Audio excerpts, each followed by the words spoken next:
پاکستان روڈوں پہ آئی ہے، جب بھی تحریکی لبیک پاکستان نکلی ہے تو یا تو ختم نبوت کے تحفظ کے لیے نکلی ہے یا ناموسی رسالت کے تحفظ کے لیے نکلی ہے، گستاخوں کے خلاف نکلی ہے یا مظلوم فلسطین جیسی مظلوم مسلمانوں کے لیے نکلی ہے۔ تو ملک میں 8 مہینے پہلے جو ظلم اور بربریت کا مظاہرہ کیا گیا، ہزاروں کارکنوں کو شہید کی گئے اور جسدی کارکنوں کے جسدوں کے توہین کی گئے اور ہزاروں تقریباً 40,000 کارکنوں کو جیلوں میں ڈالا گیا۔ اب بھی ہزاروں کارکن جیلوں میں ہیں۔ سعد حسین رضوی وہ گمشدہ ہے، ابھی تک حکومت کے حراست میں ہے۔ انس رضوی اور بہت سارے اراکین شورا وہ حکومت کی تحویل میں ہے۔ ہم یہاں پر عیدی کو زور مطالبہ کرتے ہیں کہ تحریک لبیک پاکستان کے قائدین کو بالفور رہا کیا جائے۔ تو اگر اس میں آپ متحد ہیں تو اپنے ہاتھوں کو کھڑا کریں کہ جتنے بھی ہمارے کارکنان ہیں، ہمارے قائدین ہیں، وہ بالفور رہا کیا جائے، ان پر جو مقدمات ہیں وہ بالفور ختم کیا جائے۔ اور جیو نیوز نے جو گستاخی کی ہے اور ڈرانے میں ایک لڑکی کو دکھا کر نبی کریم صلی اللہ علیہ وآلہ وسلم کے روضے اطہر کی گستاخی کی ہے، اسلامک اسٹڈی کی گستاخی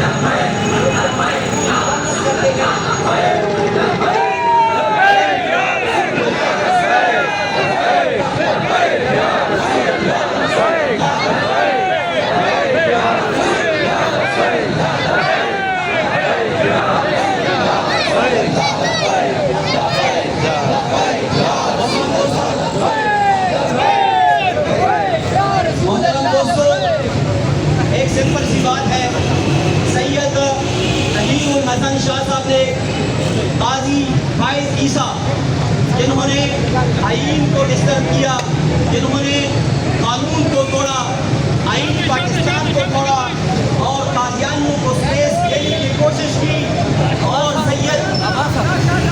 رحیم الحسن شاہ صاحب نے تنقید کی کہ قاضی صاحب آپ نے غلط فیصلہ کیا ہے۔ اس تنقید پر حکومت پاکستان نے، عدالت نے شاہ صاحب کو 35 سال کی سزا سنائی ہے اور وہ اپنی حکومت برداشت کر رہے ہیں۔ ایک طرف سید صاحب کے لیے 35 سال کی سزا، صرف یہ وہ سمجھتے ہیں حکومت کہ شاہ صاحب نے قاضی صاحب کی گستاخی کی ہے، قاضی صاحب نے توہین کی ہے، حالانکہ قاضی صاحب نے خود بھی تسلیم کیا تھا کہ میں نے غلط فیصلہ کیا ہے۔ دوسری طرف بہت بڑی سفارش ہے جیو نیوز جو گستاخی کرتا ہے، اس کے لیے آخری طور پر 15 دن کی پابندی، تو لہٰذا ہم ان چیزوں کے مذمت کرتے ہیں اور ان دوہرا پالیسی اور معیار کو یکسر مسترد کرتے ہیں۔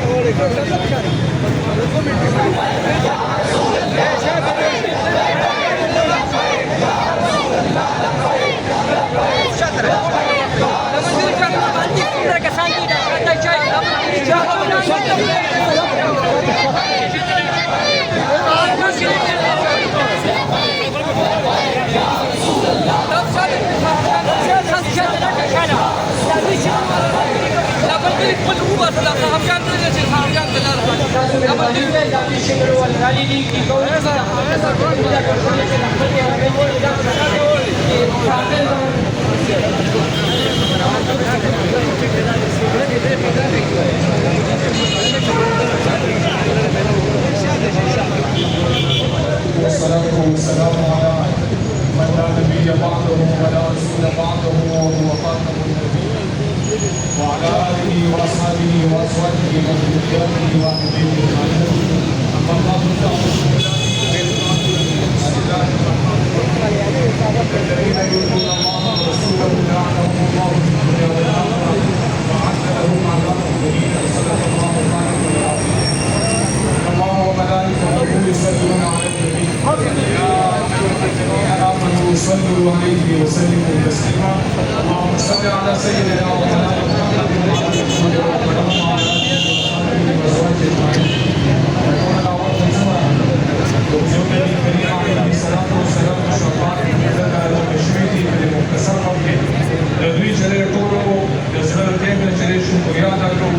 یا زمرہ سکول کی چلے اغا پولیس والا زمرہ چلے احتجاج سکول کی ورکڑی دن شکریہ کو حضورہ تحریک لبیک یا رسول اللہ صلی اللہ علیہ وسلم تمام قائدین و حضرات مشران کو معاذر چه ولاړ دي د دوی شکریہ کو چې موږ چلے یو موقع راکړه یو بهترین پلیټفارم یې راکړو موږ چلے د مسلمانانو خپل هغه د زړه درد او دوک او تکلیف چې کومه په دې یو ډېر ناپاک جسارت د جهودي ځوانانو باندې مسلمانانو زړه ته رسېدلی د هغې اظهار یې وکړ تبارک العالمین مسلمانانو ټول چلے د کاوشونه او کوششونه په خپل عملونو په ارکات کې کوي منظور دي یا چلے د هغې جواب چې ډېره زیاته شکریه دا ټول چې دي موږ چلے دلته د احتجاج د دې کېږي پرتې او دې چلے راغلی دي نماز مخکې رسېږي زموږ پیغام صرف او صرف یو دی او دلته چلے د اجتماع او احتجاج صرف یو غرض دی او یو مقصد دی او هغه دا دی چې موږ چلے دومره بس کوو چې داسې تداوم موږ چلے دا مظاهرت او اظهار کوو چې کومه یو ناپاک حرکت چې د جهودي ځوانه کړی دی په دې باندې مسلمانانو زړونه دربېدلي دي جذبات مسلمانانو په دې باندې مجروح دي موږ چلے کم مقتدر خلک چې دي او کم اختیارمند خلک دي هغوی ته چلے صرف پیغام دا ورکوو چې تاسو چلے هر څه کولی شئ او دې پاکستان کې چلے د دې خبرو لپاره قوانین شته دی او قانون شته دی هغه چلے حرکت کې راوستل پکار دي او هغه قانون باندې چلے عمل کول پکار دي او د کوم کار چې په دغه گستاخۍ د نبي کریم علیه الصلاة والسلام مبارک کې ملوث دي هغوی له چلے سخترینه سزا ورکړی شي او دا چې دلته شی دا د تقریان بند کړی شي ځکه مانا وړاندې زموږ د برادر محترم جناب علامه عبدالرحمن نظامی سے وہ ایک طرف صوبہ نائب امیر علامہ پیر سید ظہیر الحسن شاہ سے چلے هغه باندې چلے کم یو کیس جوړ شوی چې دا د یو قاضي چې یو جج ګستاخي کړې وه حالانکه هغوی هغه فیصله واپس اخیستې وه او هغه د اقرار کړی چې ما د فیصله کې غلطي کړې وه خو بیا په هغې باندې چې هغه ته 35 سال سزا ورکول کېږي د دې نه وړاندې چې یو کرکټر دی بومي کرکټر هغه د پنجاب د سی ایم چې دی هغې په اړه کې څه ټویټ کړی و صرف نو د هغې چې دومره سزا هغه ته مېلو شوه چې هغه 2 کروڑ روپۍ جرمانه شو او شاید چې د هغه پیریډ چې هغه هم ختم کړی شي بیا واپس دې دوی ته رانشي نو سوال دا دی چې آیا د نبي کریم علیه السلام مبارک عزت او ناموس چلے